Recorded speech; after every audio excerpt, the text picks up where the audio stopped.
ত্রয়োদশ অধ্যায় অপ্রতিরুদ্ধ। 2008 খ্রিস্টাব্দের 23 অক্টোবর মুম্বাইতে জয়পতাকা স্বামী ঘুমের মধ্যে স্ট্রোক করেন। রোজ দিনের মতো তার সেবক প্রাতকালে তাকে জাগানোর জন্য তার কক্ষে পৌঁছান, কিন্তু মহারাজ তার শরীরটি বিছানা থেকে নাড়াতে পারছিলেন না। অধিকন্তু তিনি সাহায্যের জন্য ডাকছিলেন, যদিও তিনি শব্দগুলি ঠিকঠাক উচ্চারণ করতে পারছিলেন না। ভক্তরা তাকে হিন্দুজা হাসপাতাল নিয়ে যান। তাদের ধারণা ছিল যে তাদের প্রাণপ্রিয় গুরুদেবের হয়তো হার্ট অ্যাটাক হয়েছে। যাই হোক, আইসিইউতে ভর্তির পর কর্তব্যরত চিকিৎসকেরা অবশেষে তার ব্রেন হ্যামারেজ, মস্তিষ্কে রক্তক্ষরণ হয়েছে বলে নির্ণয় করেন।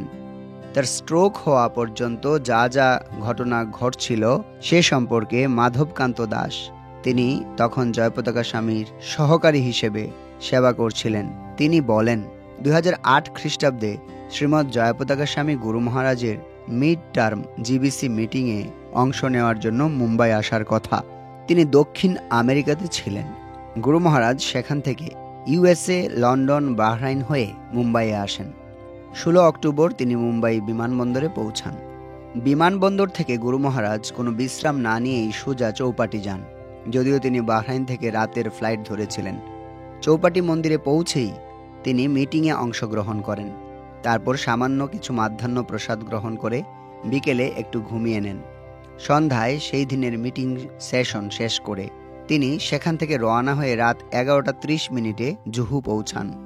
পরদিন সকালে গুরু মহারাজ ঘুম থেকে উঠে জিবিসি মিটিংয়ে অংশ নিতে গাড়ি করে চৌপাটি মন্দিরে আসেন।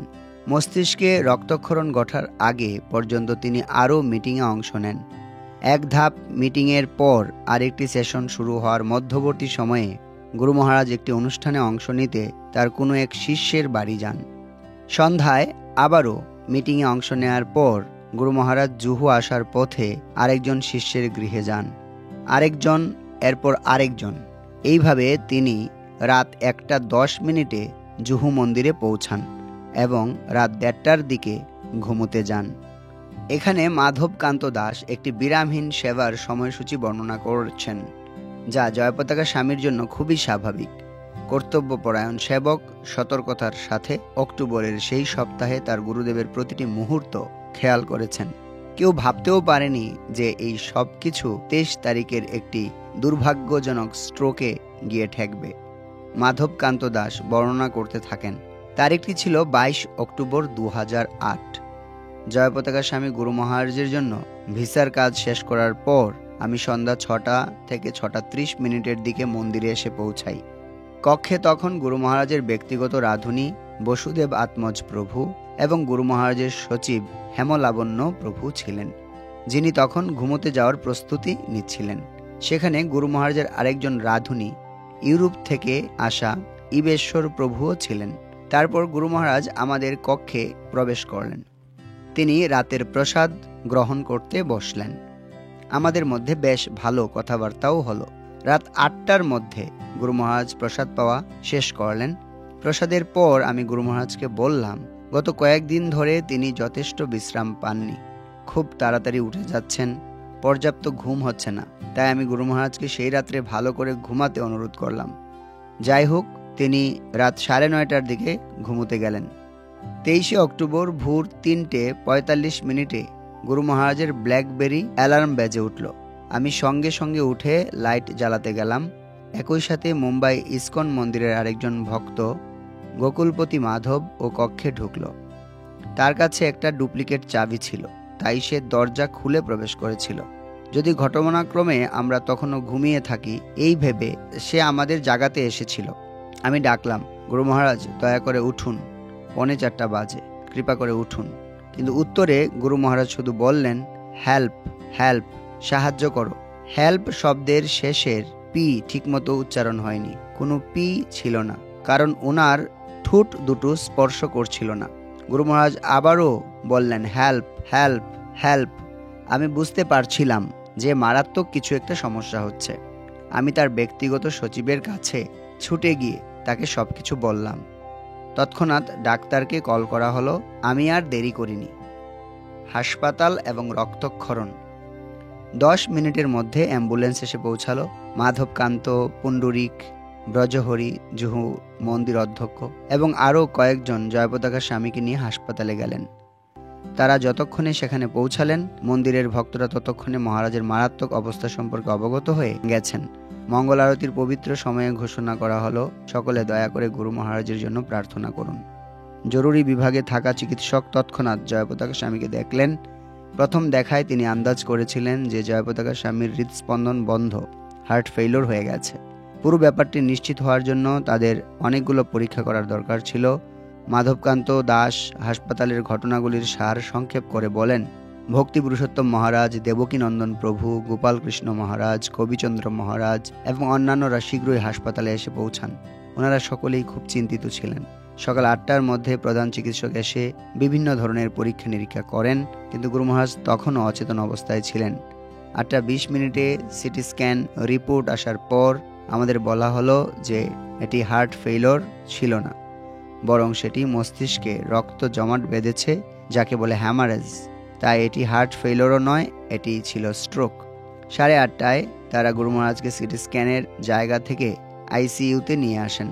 তারপর ডাক্তাররা বলেন, এখন আমাদের কাছে কেবল অপেক্ষা করা এবং ওনার অবস্থা পর্যবেক্ষণ করা ছাড়া আর কিছুই করার নেই।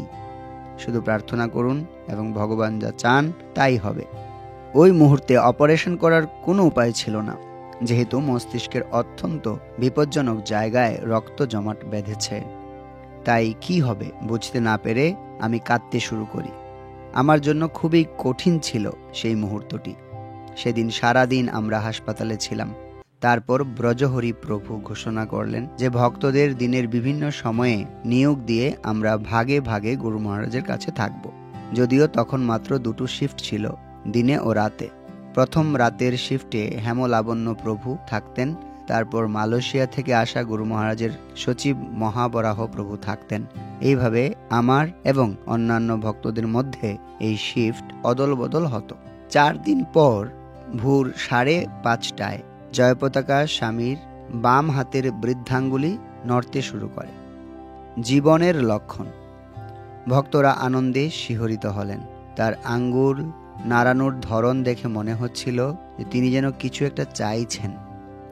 অল্প সময় পরেই ভক্তরা নিশ্চিতভাবে বুঝতে পারলেন যে তিনি তার ক্লিকার জপ করার মেশিন চাইছেন, যাতে করে তিনি রোজ দিনের মতো হরে কৃষ্ণ মহামন্ত্র জপ করতে পারেন। ভক্তরা সংখ্যা রাখার জন্য হয় জপমালাতে অথবা ক্লিকার বলে এক ধরনের যন্ত্রে জপ করেন। তাই যখন ভক্তরা বুঝলেন যে তিনি জপ করার মেশিন চাইছেন, তারা উদ্বিগ্নভাবে একে অন্যের দিকে মুখ চাওয়াচাওয়ি করছিলেন, যেন সময় মতো একটি জপের ক্লিকার দেওয়া যায়। দুর্ভাগ্যজনকভাবে ওখানে তখন কোনো ক্লিকার ছিল না। যাই হোক, এটি ছিল সকালবেলা এবং বহু ভক্ত তখন মহারাজকে দেখতে আসছিলেন।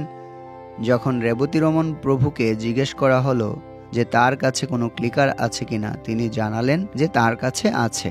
তখন তাকে বলা হলো যে কি কারণে তা দরকার এবং জয়পতাকা স্বামী এখন কিছুটা চেতন আছেন। তখন তিনি আইসিইউর ভিতরে গিয়ে জয়পতাকা স্বামীর বাঁ হাতের জপের মেশিনটি দিলেন।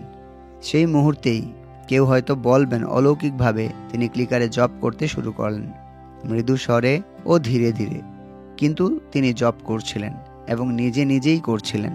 সকাল 9টায় যখন ডাক্তার এলেন, তাকে জানানো হলো যে স্বামীজি জপ করছেন। ডাক্তার অবিশ্বাসের চোখে তাকিয়েছিলেন। তিনি বললেন, না, তা সম্ভব নয়। জয়পতাকা স্বামীর গুরুত্বপূর্ণ লক্ষণগুলি পরীক্ষা করে যা থেকে বোঝা যাচ্ছিল তিনি অচেতন, ডাক্তার তার হাতে ক্লিকার দেখে অবাক হয়েছিলেন। আর যেখানে সংখ্যাক্রমেই বাড়ছিল, অর্থাৎ তা ইঙ্গিত করে যে তিনি জপ করছিলেন। তিনি সঙ্গে সঙ্গে নিউরো সার্জনকে ডাকলেন এটি নিশ্চিত করতে যে তিনি এটি কি দেখলেন, এবং তারা দুজনেই স্বীকার করলেন যে তারা একটি অসম্ভব ব্যাপার প্রত্যক্ষ করছিলেন। মাধবকান্ত এবং অন্যান্য ভক্তরা যারা ওখানে উপস্থিত ছিলেন, তারা এই ঘটনাটি ভবিষ্যতের জন্য ভিডিও করে রাখলেন। এতৎসত্ত্বেও অনেকগুলো পরীক্ষা নিরীক্ষার পর ডক্টর পিপি অশোক সিদ্ধান্ত দিলেন যে পরিস্থিতি এখনও বেশ জটিল। ব্রেন স্টেম, যেই স্থানটিতে জয়পতাকা স্বামীর স্ট্রোক হয়েছিল, যা হৃৎপিণ্ড ও মস্তিষ্কের কার্যক্রম, শ্বাস প্রশ্বাস, সজাগ সতর্কতা ইত্যাদি সমস্ত গুরুত্বপূর্ণ কার্যাবলীর কেন্দ্রস্থল, এবং আগেই যেমনটা বলা হয়েছে, এটি এমন একটি জায়গা যেখানে কোনো ধরনের অস্ত্রোপচার সম্ভব নয়। কৃষ্ণ চেতনার অলৌকিক লক্ষণ প্রকাশ করা সত্ত্বেও জয়পতাকা স্বামীর অবস্থা তখন জীবন মৃত্যুর সন্ধিক্ষণে। এই ঘটনাটি খুব ভালোভাবে স্মৃতিচারণ করেন শ্রীনাথজি অ্যান্ডি দেশাই। বলেন, মূলত আমরা ডাক্তারের কাছে থেকে জানতে পেরেছিলাম যে মহারাজের বাঁচার সম্ভাবনা শতকরা 1/1 কম, কারণ সবচেয়ে বিপজ্জনক জায়গাটিতেই রক্তক্ষরণটি হয়েছে, যা তার শরীর এবং কার্যকলাপের ক্ষমতাকে প্রচণ্ডভাবে ক্ষতিগ্রস্ত করেছে। ভগবান নৃসিংহদেবের কাছে প্রার্থনা করা ছাড়া আর কোনোই রাস্তা ছিল না। গভীর ঐকান্তিকতা এবং ভক্তি সহকারে আমরা সবাই তাই করছিলাম। আমি আবারও আবাসিক চিকিৎসকের কাছে গেলাম এবং তাকে বললাম সেই অঞ্চলের শীর্ষস্থানীয় চিকিৎসক ডক্টর অশোককে ফোন করতে। তিনি ছিলেন একজন অত্যন্ত সম্মানিত এবং সবচেয়ে বরিষ্ঠ স্নায়ুরোগ বিশেষজ্ঞ। আমি অনুরোধ করেছিলাম যেন ডাক্তারকে তখনই নিয়ে আসা হয়। সৌভাগ্যক্রমে তিনি ইতিমধ্যেই তার সাথে যোগাযোগ করেছিলেন, কারণ শ্রী হিন্দুজা হাসপাতালের মালিক লন্ডন থেকে তাকে ফোন করেছিলেন। এদিক দিয়ে গোপালকৃষ্ণ মহারাজও ওনাকে চিনতেন এবং তিনি ইতিমধ্যেই ব্যবস্থা করে রেখেছিলেন। জরুরি অবস্থার প্রেক্ষিতে আরও অতিরিক্ত কিছু বিশেষজ্ঞদেরকেও ডাকা হয়েছিল এবং জয়পতাকা মহারাজকে বাঁচানোর সমস্ত পদক্ষেপ নেওয়া হচ্ছিল। আমরা জানতাম না যে তিনি মারাত্মকভাবে সক্ষমতা হারাবেন নাকি কোনো না কোনো ভাবে পুনরায় সক্রিয় থাকতে সমর্থ হবেন। শতকরা মাত্র 1 ভাগ বেঁচে থাকার সম্ভাবনা সত্ত্বেও জয়পতাকা মহারাজ সবচেয়ে গুরুত্বপূর্ণ প্রথম 3 দিন 72 ঘন্টা কাটিয়ে উঠতে পেরেছিলেন এবং তারপর তাকে এই ধরনের রোগীদের ক্ষেত্রে সম্ভাব্য সর্বোত্তম চিকিৎসা প্রদান করা হচ্ছিল। যখন তার পরিস্থিতি আর ততটা জটিল ছিল না, তখন তাকে ভক্তি বেদান্ত হাসপাতালে স্থানান্তর করা হলো। কিন্তু তখনও অবস্থা অনেক গুরুগম্ভীর ছিল। ভক্তদের আন্তরিক প্রার্থনা এবং ডাক্তার ও নার্সদের নিরন্তর কঠোর পরিশ্রমের কারণে তার মধ্যে অলৌকিকভাবে সেরে ওঠার লক্ষণ দেখা যাচ্ছিল। তবুও এটা বলা তখন সম্ভব ছিল না যে তিনি আবার কোনোদিন হাঁটতে, চলতে, কথা বলতে, শুনতে, কিছু মনে করতে, খেতে ইত্যাদি সবকিছু পারবেন কি না। মুম্বাই এবং বলতে গেলে সারা ভারতবর্ষের সবচেয়ে অভিজ্ঞ মস্তিষ্ক বিশেষজ্ঞদের তাক লাগিয়ে দিয়ে ভক্তি বেদান্ত হাসপাতালের চিকিৎসায় তিনি সাড়া দিলেন। সমস্ত বিশেষজ্ঞরা বললেন যে চিকিৎসা বিজ্ঞানের ইতিহাসে এটি অসাধারণভাবে সেরে ওঠার এক অভূতপূর্ব দৃষ্টান্ত। ধীরে ধীরে তিনি যে শাস্ত্রের বিভিন্ন সূক্ষ্ম বর্ণনা এবং অতীত ও বর্তমানের ঘটনাই কেবল মনে করতে পারছিলেন, শুধু তাই নয়, এমনকি তিনি প্রচারের উৎসাহের লক্ষণও প্রকাশ করছিলেন, যা ছিল অত্যন্ত ভালো একটি ইঙ্গিত। তিনি এতটাই উৎসাহী ছিলেন যে পুনেতে তখন 2000-এরও বেশি ভক্তদের এক বিশাল সমাবেশ হচ্ছিল, পুনে যাত্রা নামে, যা বিখ্যাত, এবং তিনি অ্যাম্বুলেন্সে করে ভক্তিবেদান্ত হাসপাতাল থেকে সেখানে যেতে চেয়েছিলেন এবং গিয়েও ছিলেন। সেখানে পৌঁছে তিনি কৃষ্ণ ভাবনামৃতে তার সংশ্লিষ্টতা এবং তার প্রতি শ্রীল প্রভুপাদের কৃপার বিষয়ে 1 ঘন্টারও বেশি সময় ধরে বক্তৃতা করেন। এ ছিল আধুনিক যুগের এক সত্যিকারের বিস্ময়। কিন্তু হিন্দুজা হসপিটালের রোগ নির্ণয় ও চিকিৎসা তখনও হতাশাব্যঞ্জক। প্রধান চিকিৎসক বলেছিলেন ব্রেন স্টেম এর রক্তক্ষরণ অত্যন্ত গুরুতর অবস্থায় ছিল এবং মহারাজের রক্তক্ষরণ যদি চলতে থাকে তাহলে মৃত্যু অনিবার্য। যাই হোক, ভগবান শ্রীকৃষ্ণের কৃপা প্রচুর পরিমাণে বর্ষিত হয়েছিল এবং মহারাজের রক্তক্ষরণ ঠিক সময়েই বন্ধ হয়ে গেল। একটি নির্দিষ্ট সময়ে ডাক্তারেরা ট্রাকিওস্টমি অর্থাৎ অস্ত্রোপচারের মাধ্যমে মহারাজের শ্বাসনালী খুলে সহজে শ্বাস নেওয়ার পন্থা অবলম্বন করার নির্দেশ দিলেন। তিনি 48 ঘন্টা ভেন্টিলেটরে ছিলেন। আরোগ্য যাত্রা। যেমনটা আগেও বলা হয়েছে, জয়পতাকা স্বামীকে অবশেষে ভক্তি বেদান্ত হাসপাতালে স্থানান্তরিত করা হয়েছিল, যেখানে ধীরে ধীরে কিন্তু দৃঢ়ভাবে তার উপশম হচ্ছিল। মহারাজ যখন ভক্তি বেদান্ত হাসপাতালে ভর্তি হন, তখন সেখানকার কর্তব্যরত ডাক্তার শিরোমণি দেবী দাসীর লিখিত ডায়েরি অনুযায়ী জয়পতাকা স্বামীর চিকিৎসার জন্য 2 জন প্রধান ডাক্তার ছিলেন, স্নায়ু বিশেষজ্ঞ ডক্টর পিপি অশোক এবং আইসিইউ ইনচার্জ ডক্টর হ্যাগ্রে। সকাল 9টায় যখন ডক্টর অশোক রোগী দেখতে রাউন্ডে আসতেন এবং প্রতিদিন গুরু মহারাজকে দেখতে আসতেন, আইসিইউ থেকে বেরিয়ে এসে তিনি শুধু মাথা ঝাঁকিয়ে বলতেন যে কোনো পরিবর্তন নেই। কিছু সময় পর ডক্টর হ্যাগরে তার রাউন্ডে আসতেন এবং তিনিও আইসিইউ থেকে বেরিয়ে এসে বলতেন একই অবস্থা। তিনি মোটেও বেশি কথা বলতেন না। যাই হোক, 8ই নভেম্বর গুরু মহারাজের চেতনা ফিরল। দুপুরবেলায় যখন ডক্টর হ্যাগরে রাউন্ডে এলেন, তার রোগীর প্রতি দেহের বিভিন্ন অঙ্গ প্রত্যঙ্গ ওপরের ও নিচের তুলতে মৌখিক নির্দেশে গুরু মহারাজ সাড়া দিতেন। যখন ডক্টর হ্যাগরে বেরিয়ে এলেন, তিনি বললেন যে মহারাজ বিস্ময়করভাবে আজকে অনেক ভালো আছেন। তিনি তার 4টি অঙ্গই নাড়াতে পারছেন। আমি জানি না কিভাবে তিনি আজকে আগের চেয়ে অনেক ভালো আছেন। পরদিন সকালে 9ই নভেম্বর ডক্টর অশোক রাউন্ডে আলেন এবং গুরু মহারাজ তার মৌখিক নির্দেশের প্রতিও সাড়া দিলেন। এবং যখন তিনি বুঝতে পারলেন যে গুরু মহারাজ এই বিপদ কাটিয়ে উঠবেন, তিনি আইসিইউ থেকে বেরিয়ে এসে বললেন, এটি অলৌকিক, আপনাদের শ্রীকৃষ্ণ এটি করেছেন। সেই অনুযায়ী ডাক্তারেরা আসতেন এবং নিয়মিতভাবে গুরু মহারাজকে দেখে যেতেন। 12ই নভেম্বরে ডক্টর হ্যাগরে বলেন যে পরবর্তী কঠিন সময়টি হচ্ছে গুরু মহারাজকে ভেন্টিলেটর সাহায্য থেকে বের করা। তারা 12 তারিখেই তাকে ভেন্টিলেটর ছাড়ানোর চেষ্টা করেছিলেন, কিন্তু তা কাজ করেনি। তাই 13 তারিখে গুরু মহারাজকে পুনরায় সম্পূর্ণ ভেন্টিলেটর দেওয়া হলো। কারণ আগের রাতে 10:30টার দিকে ওনার রক্তে কার্বন ডাই অক্সাইডের আংশিক চাপ বেড়ে গিয়েছিল এবং গুরু মহারাজ তন্দ্রালু অনুভব করছিলেন। 13 তারিখ সকাল 10:30 আবারও তার ভেন্টিলেটর সাহায্য কমানো হলো। ডাক্তার হ্যাগরে বললেন তারা এটি কমাতে থাকবেন এবং যখন ডক্টর অশোক এলেন, তিনি বললেন নতুন কিছু বলার নেই। 14ই নভেম্বর ডক্টর অশোক বললেন যে গুরু মহারাজ সেই দিন সতর্ক ছিলেন এবং তিনি ভালো উন্নতি করছিলেন। যাই হোক, তিনি বললেন যে তিনি কোনো ভবিষ্যৎবাণী করতে চান না, কারণ যেই মাত্র তিনি ভবিষ্যৎবাণী করেন তার কথা অনুযায়ী পরিস্থিতি খারাপের দিকে যায়। 15ই নভেম্বরে ডক্টর অশোক সতর্কভাবে ঘোষণা করলেন যে জয়পতাকা স্বামী অনেকটাই উন্নতি করেছেন এবং আর 3-4 দিনের মধ্যে তাকে এমনকি ভেন্টিলেটর সহায়তা থেকেও ছাড়ানো হবে একেবারে।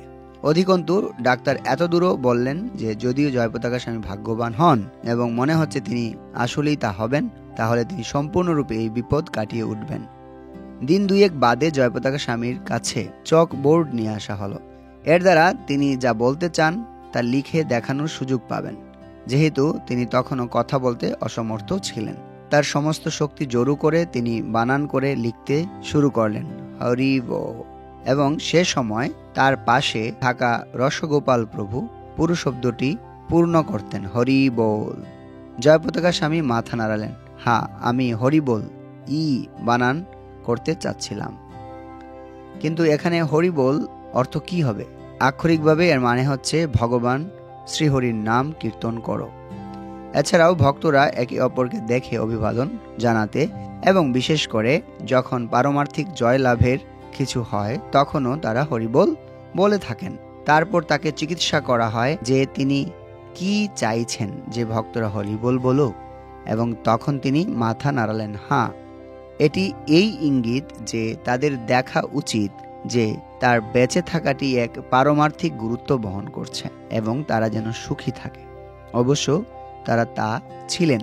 তিনি এটাও চেয়েছিলেন যে তারা যেন মন্দিরে অন্যান্য ভক্তদের কাছে ফিরে যায় এবং তার তরফে সবাইকে হরিবোল জানায়। অবশেষে 20 নভেম্বর সকাল 10টায় ডক্টর অশোক জানালেন যে অবস্থায় উল্লেখযোগ্য উন্নতি ঘটছে এবং জয়পতাকা স্বামী আগের দিন 19 তারিখ 6 থেকে 8 ঘন্টা ভেন্টিলেটর ছাড়াই ছিলেন। তিনি বললেন জয়পতাকা মহারাজের মানসিক অবস্থা স্বাভাবিকভাবে কাজ করছে। তিনি যে পরিস্থিতির মধ্য দিয়ে গিয়েছেন তাতে এই ধরনের উন্নতি ছিল সম্পূর্ণ অপ্রত্যাশিত। সেই দিন জয়পতাকা স্বামী ডক্টর অশোকের সাথে অল্প সময়ে কথা বলতে পেরেছিলেন। তিনি জিজ্ঞাসা করেছিলেন, আপনি কে? ডাক্তার আশ্চর্যের চোখে তার দিকে তাকিয়ে উত্তর দিয়েছিলেন। পরবর্তীতে ডাক্তার অশোক বলেছিলেন যে তিনি কখনোই ভাবেননিও যে জয়পতাকা স্বামী বেঁচে আসবেন। ঠিকমতো গুছিয়ে কথা বলার সম্ভাবনা তো আরও কম ছিল। ডক্টর অশোক বলেছিলেন যে জয়পতাকা স্বামীর দেহের অঙ্গ প্রত্যঙ্গগুলিতে শক্তি আগের চেয়েও ভালো ছিল, যেহেতু তিনি ক্রমেই শক্তিশালী হচ্ছিলেন। তিনি ডক্টর অশোকের হাত আরও শক্ত করে চেপে ধরতেন, যা কেবল শারীরিক বলের ক্ষেত্রে একটি ইতিবাচক লক্ষণই নয়, বরং তার ব্রেন স্ট্রোকের দিকে বিচার করলে এটি মহারাজ এর স্নায়ুগত উন্নতিরও লক্ষণও বটে। এখন লক্ষ্য ছিল তাকে সম্পূর্ণভাবে ভেন্টিলেটর সাহায্য থেকে বের করে আনা। 1 সপ্তাহ পর 28শে নভেম্বর ভক্তদের জানানো হয়েছিল যে কেউ যদি এই পন্টিন হ্যামারেজ থেকে বেঁচেও যায়, যা মহারাজের ক্ষেত্রে হয়েছিল, সেক্ষেত্রে তারা সারা জীবনের জন্য প্যারালাইজড হয়ে যান।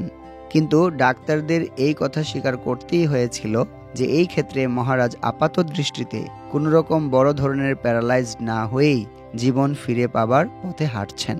যদিও মুখমণ্ডলের কিছু অংশে পক্ষাঘাত ছিল এবং 3য় ও 6ষ্ঠ স্নায়ু সম্পর্কিত স্থানেও, কিন্তু মহারাজের শারীরিক কার্যক্রম তুলনামূলকভাবে স্বাভাবিকই ছিল।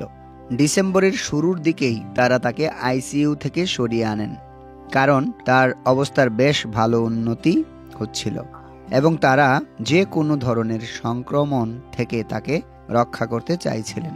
সেখানে থাকলে যা হওয়ার সম্ভাবনা ছিল। বস্তুত 1 ডিসেম্বরে তার ছোটখাটো একটা ইনফেকশন হয়েও ছিল, কিন্তু তাকে দ্রুত সরিয়ে আনা হয়। ক্রমেই তিনি সেরে উঠেছিলেন। প্রচারই নির্যাস, পুনঃনিরীক্ষা। জয়পতাকা স্বামী যখন হাসপাতালে ছিলেন তখনও অনেকটা ঝুঁকিপূর্ণ অবস্থায়। রাধানাথ মহারাজ তাকে টেলিফোন করে বলেছিলেন, আমরা পুনেতে একটি চমৎকার অনুষ্ঠানের আয়োজন করেছি, এর নাম পুনে যাত্রা, আপনি হয়তো এতে অংশগ্রহণ করতে চাইবেন। শ্রীনাথজি প্রভু উপরে এই ঘটনার কথাই উল্লেখ করেছিলেন এবং জয়পতাকা স্বামী যে সত্যিই তাতে অংশ নিয়েছিলেন, বলতে গেলে একেবারে অক্ষম অবস্থায়, সেটি একটি প্রমাণ যে তিনি কে এবং তিনি কি করতে সমর্থ। সারা ভারতের বিভিন্ন স্থান থেকে আসা প্রায় 3 থেকে 4 হাজার ভক্তদের এই অনুষ্ঠানে যোগদান করার কথা। যদিও জয়পতাকা স্বামী খুব কমই নড়াচড়া করতে পারতেন, তা সত্ত্বেও তিনি তৎক্ষণাৎ ডাক্তারের অনুমতি চান এবং সেই অনুষ্ঠানে যেতে পরিকল্পনা করতে থাকেন। ভক্তিবেদান্ত হাসপাতাল থেকে পুনে নেই করেও 5 ঘন্টার পথ এবং এই ভ্রমণ খুবই কষ্টসাধ্য হবে, বিশেষ করে এই অবস্থায় থাকা কারোর জন্য। প্রথম দিকে ডাক্তারেরা ভয় পেয়ে গিয়েছিলেন, উনি বাঁচবেন নাকি, উনি কি ভ্রমণ করতে প্রস্তুত, না এই অবস্থায় না। এইভাবে তারা এই কথা বলে পরিকল্পনাটি নাচক করে দিলেন যে এটি অত্যন্ত ঝুঁকিপূর্ণ। এটি জয়পতাকা স্বামীকে দুঃখ দিল এবং তিনি ডাক্তারদের কাছে তার এই হতাশা পরিষ্কার বুঝিয়ে দিলেন। বাকি সমস্ত ডাক্তারদের অমত সত্ত্বেও প্রধান ডাক্তার তার অনুমতি দিলেন। তার যুক্তিটি ছিল বেশ গভীর। তিনি তার সহকর্মীদের উদ্দেশ্য করে বলেন, দেখুন, আপনারা সকলেই ডাক্তার, আপনারা সবসময় হাসপাতালে থাকতে পছন্দ করেন এবং তা আপনাদের কর্তব্যও বটে, কিন্তু উনি একজন প্রচারক, তাকে প্রচারে যেতে দিন। এই কথা শুনে জয়পতাকা স্বামীর মুখে চওড়া এক হাসি দেখা গেল। শেষমেশ এই ডাক্তারটি বুঝতে পেরেছেন এই অবস্থায় কাউকে পুনে নিয়ে যেতে হলে কি কি দরকার পড়বে তার একটা ধারণা নিতে মহারাজকে দেখভাল করার শিষ্যরা নিজেদের মধ্যে পরামর্শ করতে লাগলেন। ডক্টর মাধবানন্দ একটি হাসপাতাল অ্যাম্বুলেন্স ব্যবস্থা করে দিলেন এবং ভক্তরা দ্রুত অ্যাম্বুলেন্সের খাট বদলে আইসিইউ খাট দিলেন, যাতে মহারাজ এতদিন অভ্যস্ত ছিলেন। এছাড়াও তাৎক্ষণিক প্রয়োজনের জন্য ডাক্তাররা সহ আরও 5টি গাড়ি সেই অ্যাম্বুলেন্সটির সঙ্গে গন্তব্যস্থানের দিকে ধীরে ধীরে যাত্রা করল। এটি লক্ষণীয় যে তিনি 23শে অক্টোবর 2008 তারিখে স্ট্রোক করেছিলেন এবং এখন তিনি 2009 খ্রিস্টাব্দের জানুয়ারির 3য় সপ্তাহে পুনের উদ্দেশ্যে যাত্রা করছেন। পক্ষান্তরে বলা যায় যে এই ঘটনা স্ট্রোকের মাত্র 3 মাসের মাথায় এবং তাকে দেখাশোনা করা ডাক্তারদের মত অনুযায়ী এ ছিল প্রায় অসম্ভব অর্জন। পুনের অনুষ্ঠানস্থলে পৌঁছানোর পর তার সঙ্গে থাকা ভক্তরা রাধানাথ মহারাজ, ভক্তি চারু মহারাজ এবং শ্রীল প্রভুপাদের অন্যান্য শিষ্যদের এবং সমবেত হাজার হাজার ভক্তদের, যারা অনেকেই বিশেষভাবে জয়পতাকা মহারাজের আগমনের জন্য অধীর আগ্রহে প্রতীক্ষা করছিলেন, তাদের সবাইকে দেখে অত্যন্ত আনন্দিত হয়েছিলেন। যখন তাকে অ্যাম্বুলেন্স থেকে বের করে নিয়ে আসা হয়, যতদূর চোখ যায় উপস্থিত ভক্তেরা অঝুরে ক্রন্দন করছিলেন এবং আরও অধিক উচ্ছ্বাস সহকারে ভগবানের দিব্য নাম কীর্তন করছিলেন, যখন কিনা তার জন্য 1 ইঞ্চি নড়াচড়া করাটাও প্রচণ্ড কষ্টের, সেই অবস্থায় জয়পতাকা স্বামী যে তাদের জন্য এত দূর পথ অতিক্রম করে এসেছেন তা ভক্তদের হৃদয়কে গভীরভাবে স্পর্শ করেছিল। তাকে ঘিরে এত ভক্তদের ভালোবাসা দেখে জয়পতাকা স্বামীও ক্রন্দন করতে লাগলেন। এটিই ছিল কৃষ্ণ ভাবনা অমৃত, ভগবান শ্রীকৃষ্ণের উদ্দেশ্যে আয়োজিত একটি আনন্দময় ও তাৎপর্যপূর্ণ অনুষ্ঠানে অংশগ্রহণ এবং ভক্ত ও শুভানুদ্দায়ীদের সঙ্গে প্রীতিপূর্ণ ভাবের আদান প্রদান করা। ভক্তিবেদান্ত হাসপাতালে জয়পতাকা স্বামীর অবস্থানের শেষের দিকে একই রকম আরেকটি লীলা ঘটেছিল। আটলান্টার মন্দির অধ্যক্ষ তাকে দর্শন করতে আসেন এবং বলেন, মহারাজ, আপনাকে ছাড়া পানিহাটি মহোৎসব উদযাপিত হবে না। মহারাজ তার এই কথাটি খুব গুরুত্ব সহকারে নিয়েছিলেন। তার হৃদয়ে সেই চিন্তা গেঁথে গিয়েছিল এবং তিনি তা ভুলতে পারেননি। সুতরাং তিনি ডাক্তার ও পাশে থাকা ভক্তদের বললেন, আমাকে পানিহাটি উৎসবের জন্য আটলান্টা যেতেই হবে। এটি তার মস্তিষ্কের সেই মারাত্মক রক্তক্ষরণের মাত্র 6 মাসের কথা। যেহেতু স্ট্রোকের পর এটি হতে যাচ্ছে তার সর্বপ্রথম আন্তর্জাতিক ভ্রমণ, ভক্তগণ স্বাভাবিকভাবে বেশ উদ্বিগ্ন ছিলেন। তারা তাকে বলেন যে এটি হয়তো এই সময়ে তার জন্য সর্বোত্তম সিদ্ধান্ত নয় এবং ডাক্তারেরাও একই ভাব প্রকাশ করলেন। কিন্তু জয়পতাকা স্বামী জানতেন তার জন্য সবচেয়ে ভালো কোনটি। প্রচার তাকে শান্তিপূর্ণ অনুভব করাতো, এটি তাকে জীবন দান করে। যেমনটি শ্রীল ভক্তি সিদ্ধান্ত সরস্বতী ঠাকুর বলেছেন, প্রাণ আছে যার সেই হেতু প্রচার, যে প্রচার করে না সে মৃত। এবং যেমনটি প্রভুপাদ ব্যাখ্যা করতে গিয়ে বলেছেন, প্রচারই নির্যাস। তার আশেপাশে থাকা ভক্তরা যেহেতু তাকে যেতে দিতে অনিচ্ছুক ছিলেন, জয়পতাকা স্বামী বিষণ্ণ অনুভব করলেন। সেই মুহূর্তে অচ্যুতানন্দ প্রভু তার রক্তচাপ পরীক্ষা করে দেখলেন যে তা অস্বাভাবিক রকম বেশি। গুরুদেব হয়তো আবার স্ট্রোক করতে পারেন। এইভাবে তিনি তৎক্ষণাৎ মহারাজের যত্নকারী প্রধান ডাক্তারদেরকে ডেকে আনেন। সম্পূর্ণ ঘটনাটি অচ্যুতানন্দ তাদের কাছে বর্ণনা করলেন এবং তারা সেই মুহূর্তে তাকে শান্ত করার গুরুত্ব অনুধাবন করলেন এবং ভাবলেন এতে করে হয়তো তার রক্তচাপ স্বাভাবিক অবস্থায় আসতে পারে। তারা তাকে বললেন, হ্যাঁ, আপনি আটলান্টা যেতে পারেন, কিন্তু আপনাকে ভারত থেকে মধ্যপ্রাচ্য এবং ইউরোপ হয়ে আটলান্টায় যেতে হবে। অন্য কথায় স্বল্প দূরত্বের ফ্লাইট হয়ে যাবেন, দীর্ঘ সময়ের একটানা ফ্লাইটে নয়।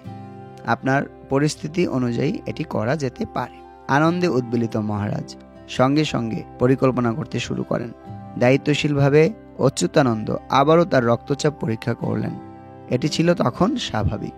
এখানে সবচেয়ে গুরুত্বপূর্ণ এই কথা যে কৃষ্ণ ভাবনামৃতের প্রচার করাই হচ্ছে তার কাছে সবকিছু, এবং যখন তাকে সেই সুযোগ দেওয়া হয় তিনি উজ্জীবিত হন। তিনি ও তার অনুসারীরা উৎসবে যোগ দিতে বিমানে করে আটলান্টায় গেলেন এবং আরও একবার এমন এক চোখ খুঁজে পাওয়া ছিল বিরল, যা জলে ভেজেনি। কখনো তিনি উৎসব হারাতে পছন্দ করেন না, বিশেষ করে সেই উৎসবগুলি যা তিনি শুরু করেছেন অথবা যেখানে অধিক সংখ্যায় তার শিষ্যদের যোগদান থাকে, এবং অদ্যাবধি তিনি সেই একই মানদণ্ড বজায় রেখেছেন।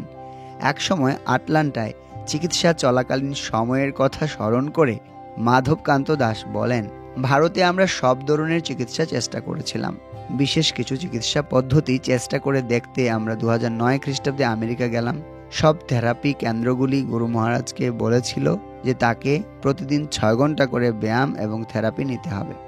কল্পনা করুন, দিনের 6 ঘন্টা ধরে থেরাপি। এমনকি একজন সাধারণ মানুষও 1 ঘন্টার পর ক্লান্ত হয়ে যাবে। গুরু মহারাজ, যিনি কিনা এতই ব্যস্ত একজন ব্যক্তি এবং ইসকনের অন্যতম প্রধান একজন ব্যক্তিত্বের জন্য 6 ঘন্টা সময় দেওয়া কোনো মজার কথা নয়। কিন্তু কি বা করা, আমরা ইতিমধ্যেই ওখানে ছিলাম, তাই কিছু ফলাফল দেখার জন্য আমাদেরকে ডাক্তার যা নির্দেশ দিয়েছিল তা অনুসরণ করতেই হতো। তিনি রোজ ভোর 5টায় উঠতেন, স্নান করতেন, মন্দিরে গিয়ে ভগবান দর্শন করতেন এবং গাড়ি করে থেরাপি কেন্দ্রে যেতেন, যা ছিল প্রায় 1 ঘন্টার পথ।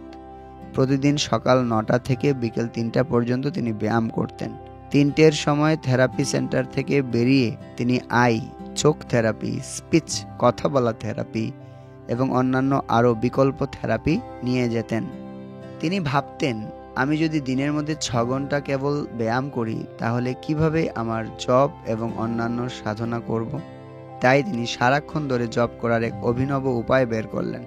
ক্লিকারে জব করার পাশাপাশি তিনি ব্যায়াম চলাকালীন সময়েও জব করতে শুরু করেন। উদাহরণস্বরূপ তিনি রোজ 1 ঘন্টা করে সাইকেল চালানো করতেন। তাতে প্রতি 2টি প্যাডেল এ একবার হরে কৃষ্ণ মহামন্ত্র, হাঁটার সময় প্রত্যেকটি পদক্ষেপে একবার করে হরে কৃষ্ণ মহামন্ত্র জপ করতেন।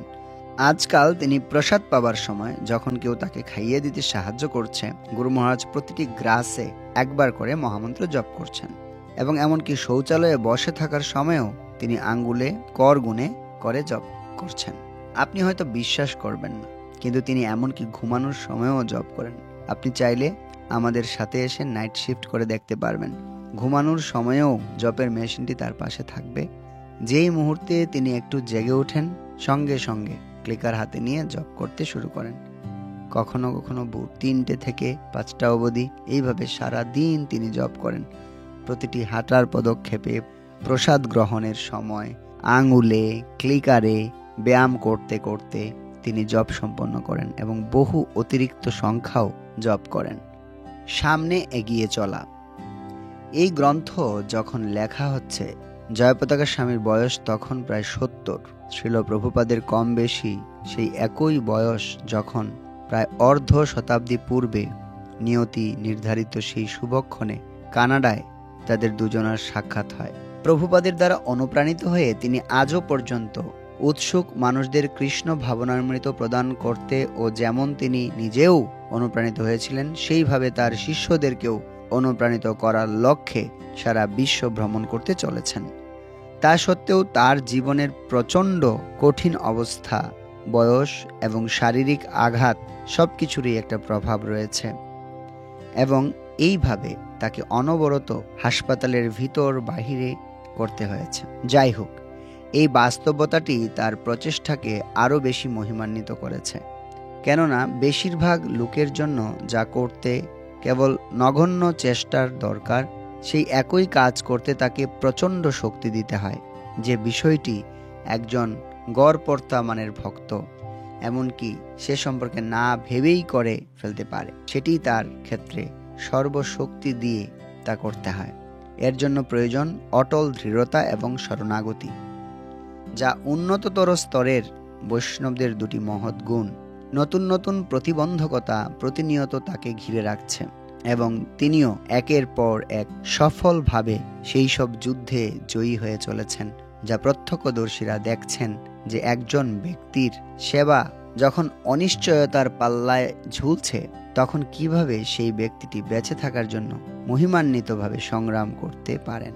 অবশ্য সবচেয়ে বড় সমস্যা এই যে তাকে যতটা অপ্রতিরোধ্য দেখা যাচ্ছে, একদিন তার শরীরটি প্রকৃতির নিয়ম অনুযায়ী ব্যবহারের অনুপযোগী হওয়ার পর্যায়ে যাবেই, সেটিও তিনি জানেন। এটি ভগবদ্গীতার শিক্ষা। কিন্তু সেই মুহূর্ত পর্যন্ত তিনি যুদ্ধ চালিয়েই যাবেন। প্রতিটি বাধার সম্মুখীন হতে তিনি প্রস্তুত, যেন তার জীবনটি নির্ভর করছে এর উপর এবং বাস্তবেও প্রায়শই তা ঘটছে। দৃষ্টান্ত স্বরূপ সম্প্রতিকালে তার আরেকটি নতুন চ্যালেঞ্জের সামনাসামনি হতে হয়েছে, যেখানে তার লিভার ও কিডনি প্রতিস্থাপনের প্রয়োজন পড়েছিল। তিনি সেই কাহিনী বর্ণনা করে বলেন, আমি স্ট্রোকের হাত থেকে বেঁচে গেলাম। পরবর্তীতে দেখা গেল যে যখন মাদ্রিদ বিমানবন্দরে আমি একজন পাগলের দ্বারা আক্রান্ত হয়েছিলাম, তখন আমার রক্ত স্বল্পতা হয়েছিল। তা পূরণ করতে আমাকে যে রক্ত দেওয়া হয়েছিল তাতে হেপাটাইটিস সি ভাইরাস ছিল। তারা দাবি করেছিলেন যে আমার শরীরে ভাইরাস ওখান থেকেই ঢুকেছে, কারণ যখন তারা ভাইরাসটির বংশগত উদ্ভব পরীক্ষা করেছিলেন তখন দেখা গেল যে সেটি ইউরোপিয়ান প্রজাতির ছিল। তারা কেবল 1992 খ্রিস্টাব্দে রক্তদাতাদের মধ্যে হেপাটাইটিস সি খুঁজতে লাগলেন।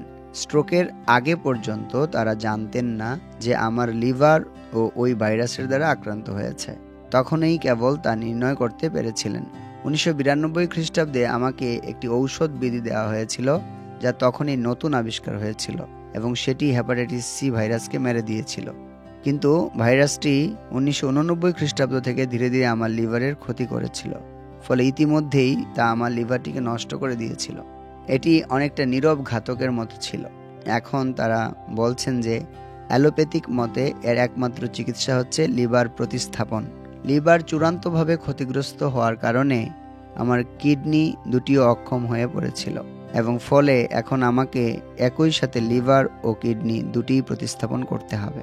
প্রথমে আমাকে বলা হয়েছিল আমি ধরে রাখতে পারি যে আগামী 3 থেকে 5 বছরের মধ্যে এই অঙ্গগুলি প্রতিস্থাপন করতে হবে, কিন্তু এখন ডাক্তাররা ধারণা করছেন যে 3 থেকে 5 মাসের মধ্যেই প্রতিস্থাপন করতে হবে। তাই আমি এটা দেখতে বিভিন্ন প্রতিস্থাপন বিশেষজ্ঞদের কাছে গেলাম যে কে সেটি করবেন। ভারতে 2 জন সার্জন এই ব্যাপারে অত্যন্ত বিখ্যাত। একজন আমাকে এই বলে প্রত্যাখ্যান করে দিলেন যে বিভিন্ন জটিলতার কারণে আমার ক্ষেত্রে এটি মারাত্মক ঝুঁকিপূর্ণ, কিন্তু আরেকজন শল্য চিকিৎসক আমাকে সমস্ত পরীক্ষা নিরীক্ষা করিয়ে সবকিছু দেখে এই অপারেশন করতে রাজি হলেন। এই চিকিৎসায় ভারতের মধ্যে তিনি সবচেয়ে দক্ষ এবং এখনও প্রতি 2 মাসে ট্রান্সপ্লান্ট প্রতিস্থাপন অপারেশন করতে ইংল্যান্ডে যান। তিনি 4000-এরও অধিক ট্রান্সপ্লান্ট করেছেন। আমি এখন একটি মৃতদেহের জন্য অপেক্ষা করছি, কারণ ডাক্তার চান আমাকে একটি সম্পূর্ণ লিভার দেওয়া হয়। একজন জীবিত দাতা কেবল শতকরা 60 ভাগ লিভার দিতে পারেন, যদিও দাতা ও গ্রহীতা উভয়ের লিভারই বৃদ্ধি পাবে। ভারতে একটি আইন পাশ করা আছে যে একমাত্র রক্তের সম্পর্কের আত্মীয়রাই কেবল অঙ্গদান করতে পারবেন, কিন্তু একটি নির্দিষ্ট প্রক্রিয়ার মাধ্যমেই কেবল তা অতিক্রম করা যায়। দিল্লি ছাড়া কোনো রাজ্যেই সেই প্রক্রিয়া গ্রহণ করে না, কারণ তাদের এই ভয় যে তাদের বিরুদ্ধে মামলা হয়ে যেতে পারে। আমার রক্তের গ্রুপ বি পজিটিভ এবং কোনো মৃতদেহ থেকে অঙ্গ পাবার তালিকায় আমি 1 নম্বরে রয়েছি, কিন্তু কেউই জানে না যে হাসপাতালে কখন সেই মৃতদেহ পাওয়া যাবে। অতএব পরিস্থিতি আরও খারাপের দিকে যাচ্ছে। আগে আমার কিডনি ভার সামলাতে পারত, কিন্তু এখন আর তা পারে না। গত 10 দিন ধরে আমাকে ডায়ালাইসিস করানো হচ্ছে। একের পর এক আমার অঙ্গগুলি অকার্যকর হয়ে পড়ছে। যদি ভালো অঙ্গ প্রত্যঙ্গ সহ কোনো বি পজিটিভের মৃতদেহ পাওয়া যায়, তাহলে হয়তো আমি এই জটিল পরিস্থিতি থেকে বেরিয়ে এসে স্বাভাবিক হতে পারি। আমি এখন পূর্ণরূপে শ্রীল প্রভুপাদ ও ভগবান শ্রীকৃষ্ণের উপর নির্ভর করছি। আমি দেখতে চাই যে টিওভিপি সম্পন্ন হয়েছে এবং টিওভিপি প্রদর্শনী নির্মাণ হয়েছে। কৃষ্ণ চৈতন্য গ্রন্থ, প্রভুপাদ স্মৃতিকথা এখনও কোনো নাম ভাবিনি, সম্পন্ন করতে চাই। মায়াপুর মাস্টার প্ল্যানে সাহায্য করতে চাই। ভক্তদের জন্য নবদ্বীপ মণ্ডলের সর্বত্র বসার জায়গা পেতে চাই। আমার স্বাভাবিক কার্যক্রম যেখানে যেখানে সম্ভব আমার দায়িত্ব নেওয়ার জন্য পরবর্তী প্রজন্মের নতুনদের প্রশিক্ষণ চালিয়ে যেতে চাই ইত্যাদি। কিন্তু কৃষ্ণ সরাট পুরুষ এবং তিনি যা চান তিনি তাই করবেন। অবশ্যই প্রভুপাদ বলেছেন যে প্রার্থনার দ্বারা অনেক সাফল্যই নিয়ে আসা যায়। তাই আমি ভক্তদের প্রার্থনার জন্য কৃতজ্ঞ থাকব। এই কথাগুলো 2018 খ্রিস্টাব্দের জুন মাসে লেখা হয়েছিল। আগস্টের শেষ দিকের তথ্য অনুযায়ী জয়পতাকা স্বামী দক্ষিণ ভারতের চেন্নাইয়ের একটি হাসপাতালের অপারেশন রুম থেকে বেরিয়ে এসেছেন। তার লিভার ও কিডনি প্রতিস্থাপন সাফল্যের সঙ্গে সম্পন্ন হয়েছে। অতঃপর তাকে আইসিইউতে স্থানান্তর করা হয়েছিল, যখন তার শরীর নতুন অঙ্গসমূহ কিভাবে কতটা গ্রহণ করছে তা দেখতে তার মেডিকেল টিম অপেক্ষা করছে। এই ধরনের অস্ত্রোপচারের ক্ষেত্রে এটি একটি অত্যন্ত গুরুত্বপূর্ণ পরিস্থিতি এবং কর্তব্যরত ডাক্তারগণ এই ক্ষেত্রে সতর্কতার সাথে নজর রাখেন। আরও একবার তার অগ্নি পরীক্ষা সারা বিশ্বের ভক্তদের মধ্যে সর্বোত্তমটি নিয়ে আসে, যেখানে ভক্তগণ সকলে তার হয়ে অসংখ্য ভক্তিমূলক সেবা কার্য করতে থাকে। জয়পতাকাস্বামী.com ওয়েবসাইটের তথ্য অনুযায়ী সারা বিশ্বের প্রার্থনার মধ্যে 16,401 বার নরসিংহ কবচ পাঠ, 1,17,957 বার তুলসী পরিক্রমা, 2,07,070 মালা অতিরিক্ত সংখ্যক হরে কৃষ্ণ মহামন্ত্র জপ, 6,120 জন নগর সংকীর্তন অংশগ্রহণকারী, 46,168টি ঘৃত প্রদীপ নিবেদন এবং 11,347টি গ্রন্থ বিতরণ হয়েছে। আর এই সমস্ত হচ্ছে শুধুমাত্র সেইগুলি তখন জানানো হয়েছিল। ধারণা করাই যায় যে আরও অনেক কিছু ছিল এবং এখনও আছে যা প্রতিদিন প্রকাশিত হচ্ছে। একটি অনুপ্রেরণাদায়ক কাহিনী দিয়েই আমরা শেষ করব। জয়পতাকা স্বামীর জীবনে যা অনেক গভীর হলেও বিরল নয়, যাতে আমরা তার পারমার্থিক দৃঢ়তা ও মানুষের জীবনে তার মঙ্গলময় বা ভক্তিময় ও মানুষের জীবনে তার ভক্তিময় প্রভাব দেখতে পাই। কৃষ্ণ ভাবনামৃতে একজন নবাগত, অর্জুন ভট্টাচার্য স্ট্রোকের পরও জয়পতাকা স্বামীর আধ্যাত্মিক শক্তির সম্পর্কে তার একটি উপলব্ধি ব্যক্ত করে বলেন, এটি ছিল 2009 সাল। তার মাত্র 1 বছর আগেই আমি কলকাতা ইস্কনের সান্নিধ্যে এসেছি। এর পূর্বে আমার কোনো বিখ্যাত কলকাতা রথযাত্রা দর্শনের সুযোগ হয়নি। সেই বছরই আমি রথযাত্রায় যাওয়ার সিদ্ধান্ত নিলাম। পার্ক সার্কাস থেকে অনুষ্ঠান সবে শুরু হতে যাচ্ছে। আমি কিছুটা আগে ভাগেই সেখানে পৌঁছাই। জানতাম না যে শোভাযাত্রা শুরু হতে অনেক সময় লাগে। ধীরে ধীরে ভিড় বাড়তে লাগলো এবং খুব শীঘ্রই পরিচিত অপরিচিত মুখের এক সমুদ্রের মধ্যে আমি দাঁড়িয়ে। আমার উত্তেজনাও ক্রমশ বাড়তে লাগলো। ক্রমান্বয়ে ভগবান শ্রী জগন্নাথ, বলদেব এবং সুভদ্রা মহারানী আগমন করলেন এবং সুখ ভরে তাদের নিজ নিজ রথে আরোহণ করলেন। দেখলাম সবচেয়ে বেশি ভিড় হয়েছে শ্রী জগন্নাথ দেবের রথের সামনে। তাই এই ভেবে আমি ওখানটাতেই থাকবো ঠিক করলাম যে এতে করে আমি অনুষ্ঠানের সবচেয়ে আনন্দঘন বিষয়গুলো কাছাকাছি থাকতে পারব। হঠাৎ করেই সেই ভিড় মধ্যে যেন একটা ঢেউ আছড়ে পড়ল। আমি বুঝতে পারছিলাম যে রথের ঠিক সামনে কিছু একটা ঘটছে। ভক্তবৃন্দ হরি বল ধ্বনিতে চিৎকার করছিলেন। বাঙালি নারীরা উলুধ্বনি করছিলেন এবং সম্পূর্ণ পরিবেশটি ছিল অত্যন্ত উত্তেজনাপূর্ণ। রথের উপর থেকে ঘোষণাকারী ভক্তটি খুব আবেগঘন এবং আনন্দে উত্তেজনাময় হয়ে উঠেছিলেন। যেহেতু এই সব কিছুই আমার কাছে ছিল নতুন, তাই আমি দেখতে চেয়েছিলাম যে আসলে হচ্ছেটা কি। সুতরাং আমি ভিড় ঠেলে সামনে এগিয়ে গেলাম। আমি ভেবেছিলাম হয়তো বিখ্যাত কোনো তারকা বা মন্ত্রীকে দেখব, কিন্তু আমি দেখলাম কেউ একজন হুইল চেয়ারে বসে পরম শ্রদ্ধা করে ভগবান শ্রী জগন্নাথের দিকে তাকিয়ে রয়েছে। তার চারপাশ ঘিরে লোকেরা দাঁড়িয়েছিল এবং আক্ষরিক অর্থেই বিহ্বল হয়ে তারা কান্না করছিলেন। আমার কোনো ধারণা ছিল না যে ব্যক্তিটি কে ছিলেন, কিন্তু সেই অবস্থা দেখে আমার রোমহর্ষণ হচ্ছিল। তিনি হাঁটতে পারতেন না, কথা বলতে পারতেন না, তার নিজের শরীরের নিয়ন্ত্রণ করার ক্ষমতা ছিল না বললেই চলে। আমি প্রায় তার ঠিক পেছনেই ছিলাম। তখনকার দিনে শোভাযাত্রা শুরু হওয়ার আগে রথে ওঠানামা করতে সেবায়েতদের জন্য একটি কাঠের মই ব্যবহার করা হতো। আমি লক্ষ্য করলাম যে তার পাশে থাকা ভক্তেরা তার হুইল চেয়ারটি মইয়ের কাছাকাছি ঠেলে নিয়ে যাচ্ছিলেন এবং তারপর 5-6 জন মানুষ রীতিমতো সংগ্রাম করছিলেন তাকে চেয়ার থেকে উঠিয়ে সেই মইটির অসম্ভব সরু ধাপগুলি বেয়ে ভগবান শ্রী জগন্নাথের কাছে উঠতে। আমার মন কেবল একটি প্রশ্ন করছিল, কেন? সকলের মনোযোগ শুধুমাত্র এই একটি ব্যক্তির উপরেই কেন? তারা সবাই কেন তাকে কেবলমাত্র ভগবান জগন্নাথের কাছে যাবার জন্য রথের উপরে ঠেলে উঠাচ্ছে, এত সমস্যার মধ্যে যেতে দিচ্ছেন? আমি ভাবলাম ওনার তো উচিত কেবল বিছানায় শুয়ে থাকা আর বিশ্রাম করা। এইসব চিন্তা আমার মনকে আচ্ছন্ন করেছিল। তাকে রথের উপরে উঠানোর জন্য ব্যাপক চেষ্টা করা হচ্ছিল। তার দেহের উপর বাস্তবে কোনো নিয়ন্ত্রণ ছিল না। তিনি এমনকি নিজে নিজে এক কদমও হাঁটতে পারতেন না। তার আকৃতি ছিল বিশাল আর ভগবান জগন্নাথের কাছে পৌঁছানোর পথটি ছিল অত্যন্ত কঠিন। অকস্মাৎ আমি আমার উত্তর পেয়ে গেলাম। তারা সবাই মিলে যাকে ঠেলছেন আসলে তিনি নিজেই ভগবান শ্রী জগন্নাথের কাছে যেতে প্রবলভাবে দৃঢ় সংকল্প ছিলেন। তিনি ভগবানের সামনে দাঁড়িয়ে তাকে আরতি ও প্রার্থনা নিবেদন করতে দৃঢ় প্রতিজ্ঞ ছিলেন, ঠিক যেমনটি তিনি এর আগের প্রতিটি বছরেই করেছেন।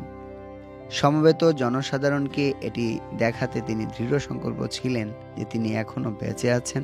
তার দেহের উপর দিয়ে যাওয়া সমস্ত অগ্নি পরীক্ষা তিনি পেরিয়ে এসেছেন এবং তিনি ভালোই আছেন। তিনি এদিকটায় ঘুরলেন। প্রথমবারের মতো আমি তার মুখমণ্ডল দেখতে পেলাম, মুখ খোলা, একটি চোখ খোলা, এবং নিশ্চিতভাবে তিনি বহু কষ্টের মধ্যে দিয়ে গিয়েছেন। আমার পাশে দাঁড়ানো একজন ব্যক্তি কাঁদছিলেন এবং খুব উচ্চস্বরে বাংলায় বলতে লাগলেন, এসবই আপনার লীলা। আমার গায়ে রোমহর্ষণ হচ্ছিল। উপস্থিত জনতা শীঘ্রই নীরব হয়ে গেলেন। কেউ একজন আপাত দৃষ্টিতে সেই অক্ষম মানুষটির সামনে তাকে কথা বলার জন্য উৎসাহিত করে একটি মাইক্রোফোন ধরলেন। তিনি ছিলেন শ্রীমৎ জয়পতাকা স্বামী। সেটি ছিল তার স্ট্রোকের পর কোনো গুরুত্বপূর্ণ বিশাল জনসমাবেশের সামনে প্রথম আবির্ভাব, এবং সমস্ত জায়গা থেকে লোকেরা তাকে দেখতে এসেছিলেন। তিনি প্রভুপাদের প্রণাম মন্ত্র উচ্চারণের মধ্য দিয়ে শুরু করলেন, তারপর পঞ্চদত্ত মন্ত্র এবং তারপর হরে কৃষ্ণ মহামন্ত্র গাইতে লাগলেন।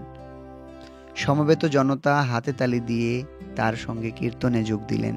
তিনি ধীরে ধীরে অনেক প্রচেষ্টা সহকারে প্রভুপাদের মহিমা কীর্তন করলেন। অতঃপর ভগবানের পবিত্র নামের মহিমা কীর্তন করলেন।